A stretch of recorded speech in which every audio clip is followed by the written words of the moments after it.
ستذكر لنا بالوثائق ولادة يعني أو الحديث عن ولادة المهدي. تفضل.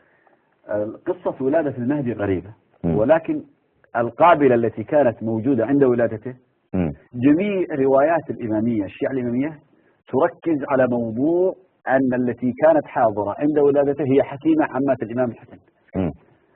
وبعدين مفاجأة غريبة جدا، بحثت في محمد الجواد، الإمام محمد الجواد، هل أجد أن من بناته بنت تسمى حكيمة؟ لم أجد. إذن هذه حكيمة أسطورة مخترعة. ولهذا هذا كتاب الإرشاد للمفيد لما يذكر محمد الجواد. طب ناخد بس المجلد يعني هذا الإرشاد للمفيد هو مجلد واحد. نهدى شيخنا عشان بس إخواننا الشيعة يراجعوا معنا هذه الكتب والمطبعة، يعني هو الآن على الشاشة مؤسسة التاريخ العربي، كتاب الإرشاد للمفيد. تمام. طيب. لما ذكر ترجمة أبي جعفر الذي محمد الجواد الذي تعتبر حكيمة بنته، قال: وكان منعوتا بالمنتجب والمرتضى وخلف بعده من الولد عليا ابنه الإمام من بعده وموسى وفاطمة وأمام ابنتيه ولم يخلف ذكرا غير من سميناه. أين حكيمة؟ ذكرا. لحظة، لم يذكر حكيمة في البنات. فاطمة ذكرا لم يخلف البنات. لحظة ذكر البنات. طيب لحظة شو. فاطمة ابنتيه ولم يخلف ذكرا غير من سميناه. طيب جميل. هذا الإرشاد المفيد. هذا دلتنا بإيه؟ لا يوجد له ذكرا غير من ذكرنا، يعني هو أحصى الذكور وما أحصاش الأناث. طيب هذا كتاب الأنوار النعمانية لنعمة الله الجزائري. هذا المجلد رقم 1. الأنوار النعمانية لنعمة الله الجزائري. ذكر ترجمته وأما الإمام علي الرضا، ثم قالوا أما أبو جعفر محمد بن علي الرضا.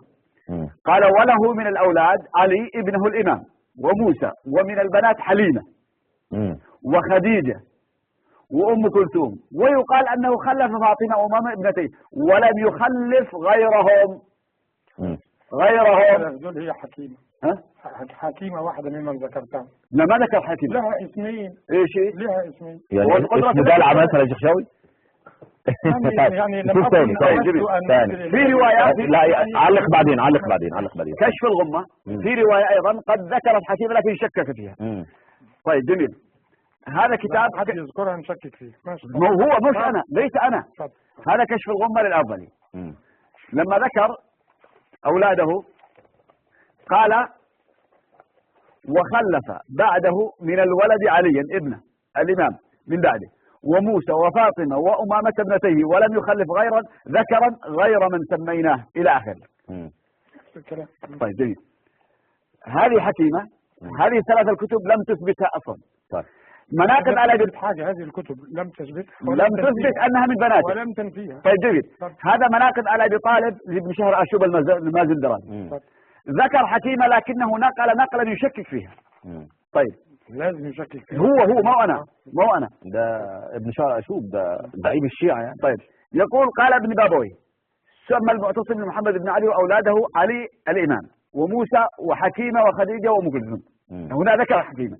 ثم قال: وقال أبو عبد الله الحارثي خلف فاطمة وعمر فقط. يعني حتى لو قلنا أن حكيمة هذه مشكوك، هل هي بنته ولا ما بنته؟ إذا نخرج إلى نتيجة مهمة جدا، أن حكيمة هذه أولا لا توجد لعلي الجواد لمحمد الجواد بنت اسمها حكيمة. ثم لو وجدت فهو مشكوك فيها. واحد يثبت واحد ينفي. طيب نفترض أنها موجودة حكيمة، فهذا الشيخ. الكتب دي كلها يا راجل عشان حكيمة هذه هي مصدر الإمام المهدي الذي إذا سقطت حكيمة سقط المهدي. تمام. لأنه ما في أحد أثبت الولادة إلا حكيمة. هذا مشرعة بحار الأنوار للشيخ محمد آصف محسن. المجلد الثاني يقول عن حكيمة هو خالص.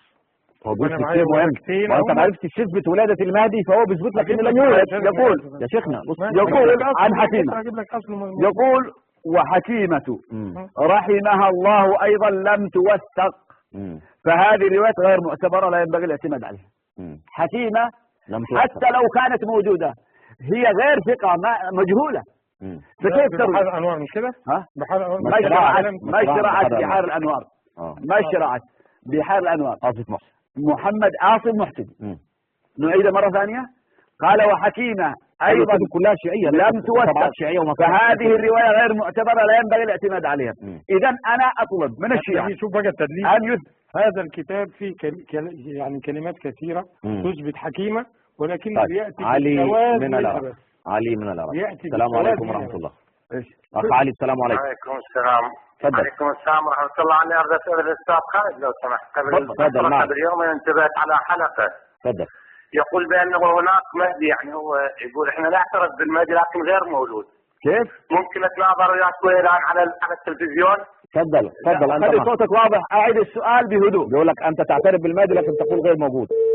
انقطع الاتصال. اكمل يا شيخ خالد، ماذا تقول حول هذه الولاده؟ اذا لنا ثلاث مراتب. المرتبه الاولى يقول حكيمه غير موجوده. طيب ما المطلوب الان؟ ما المطلوب؟ ان يثبت لي حكيمه بالكتب هذا انها من بنات محمد الجواد. تمام. ثانيا اذا اثبتها يكون محل اتفاق، مش واحد يقول موجوده احد يقول غير موجوده، او خمسه قالوا مش موجوده واحد قال موجوده مشكوك فيها. نعم. لا تعتبر اصل.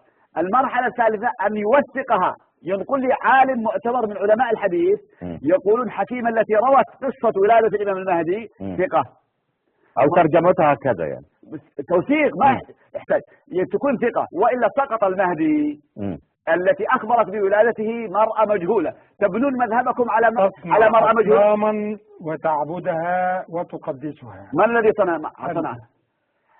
السامري او السمري الذي صنع لكم صنم الغيبة تعبدونه. ايه امرأة وتقول لي ده على يا اخي محمد، وتقول لي وثقها واذا اثبتها وثقها كان من نواب المهدي. نعم.